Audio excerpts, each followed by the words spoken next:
Assalamualaikum warahmatullahi wabarakatuh. Kembali lagi bersama saya di obrolan singkat seputar labet betina single fighter. Pada video tayangan kali ini saya akan sedikit mengulas beberapa tahap, yaitu cara untuk menurunkan atau meredam birahi labet terhadap labet betina single fighter yang memiliki karakter tipe kering, atau dalam perawatannya itu tanpa menggunakan terapi mandi. Atau labet tersebut misalnya jika kita mandikan justru misalnya cabul, atau ketika basah itu dia suka cabutin bulu. Tetapi bisa dikatakan juga seperti ini.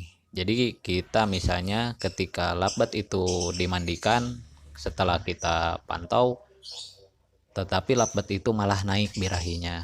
Jadi kita bisa proyeksikan labet itu sebagai labet tipe kering seperti yang sudah diulas pada video-video teman-teman yang lain. Dan mengenai penanganannya ada beberapa tahap dan saya akan ulas di obrolan singkat kali ini, dan saya sangat berharap pada teman-teman untuk menyimak sampai akhir karena supaya tidak ada gagal paham. Dan untuk cara pertama saya lakukan yaitu dari pakan.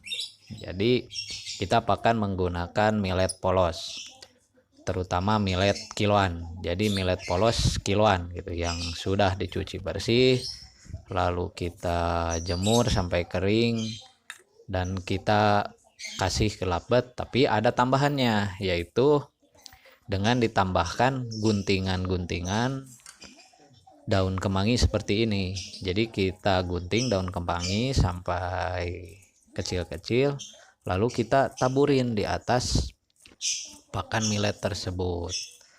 Dan kita juga menambahkan guntingan kayu manis sebagai campurannya juga, dengan tujuan biasanya sih aroma daun kemangi dan kayu manis itu sedikit bisa menenangkan labet yang gelisah karena koper birahi.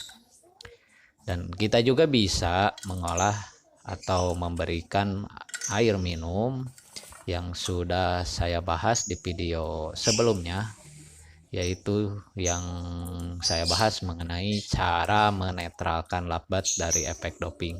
Itu bisa kita pakai juga cara seperti itu. Jadi pakannya yang barusan saya bahas dan minumnya yang saya bahas di video sebelumnya. Tetapi bagi teman-teman yang memiliki banyak labet, usahakan labet yang kondisi seperti itu kita sepikan terlebih dahulu. Jadi kita misalnya kita simpan di kamar mandi, atau pokoknya kita sepikan, asingkan dari labet-labet lain agar birahinya itu stabil kembali dan tidak terpancing oleh labet-labet lain. Dan untuk tahapan kedua, teman-teman bisa lakukan hal seperti ini.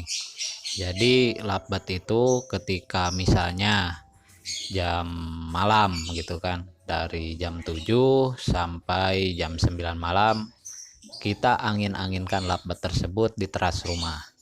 Tapi jangan disimpan di tempat yang lampu terang tapi agak gelap gitu. Dengan maksud agar labet tersebut merasa kedinginan.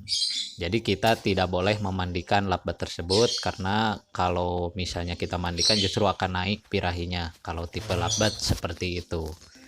Tetapi si pakan kita copot, hanya sediakan minum saja, yaitu air larutan yang dicampur timun atau air larutan saja dengan timun gitu. Dan untuk tahapan ketiga, misalnya kita setelah mengangin-anginkan selama 2 jam, kita bisa lakukan sistem pengkerodongan basah ketika kita mau menyimpannya di tempat karantina. Tetapi ada satu cara lagi, yaitu dengan terapi es batu. Jadi kerodong itu kan udah basah, lalu kita simpan es batu di bawah atau di bawah sangkarnya, yaitu di tembok plastik. Jadi kita tabur es batu supaya ketika lakbat dikerodong itu dia merasa kedinginan. Kenapa saya lakukan hal seperti itu? Maksudnya seperti ini. Jadi kita logika saja. Jika lakbat itu merasa kedinginan, sistem atau secara alamiah dia akan berusaha untuk menghangatkan tubuhnya. Jadi fokus lakbat tersebut akan teralihkan, yang tadinya fokus ke birahi kawin, karena dia merasa kedinginan, dia akan lebih fokus untuk menghangatkan tubuhnya. Dan si kadar lemak atau protein dalam tubuhnya pun yang tadinya tersalurkan ke libido ingin kawin akan secara alami digunakan untuk menghangatkan tubuhnya. Logikanya seperti itu. Itulah terapi yang saya lakukan untuk lakbat-lakbat tipe kering yang mengalami over birahi. Jadi teman-teman bisa mencobanya, tetapi harus dengan konsisten, teratur juga. Jadi lakukan hal tersebut istilahnya dengan bertahap. Jadi kita juga bertahap, jangan terlalu misalnya kita karena pengen instan lalu kita melakukan hal-hal yang ekstrim, misalnya pemberian es batunya itu juga berlebihan. Kita atur saja, jadi secara bertahap. Dan kalau bisa sih ketika lakbat dikerodong basah dan dikasih es, terapi es maksud saya, pakan itu dicopot. Jadi lakbat biar fokus istilahnya merasa kedinginan.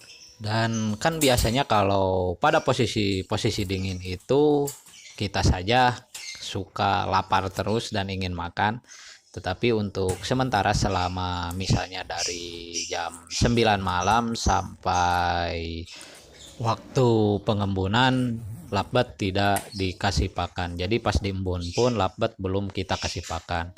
Baru setelah kita embun, kita kasih pakan yang sudah saya bahas tadi. Jadi pakan millet putih yang sudah dioplos dengan kemangi dan kayu manis itu kita kasih setelah dilakukan pengembunan. Dan setelah diembun kita simpan lagi ke ruang karantina. Mungkin sekian saja untuk pembahasan kali ini. Seperti biasa, jika ada hal yang ingin ditanyakan, silahkan tulis di kolom komentar. Jangan lupa like, komen, dan subscribe channel ini agar channel ini bisa berkembang dengan baik dan membagikan obrolan-obrolan seputar lakbat betina single factor lainnya. Sekian dari saya. Wassalamualaikum warahmatullahi wabarakatuh. Salam satu hobi.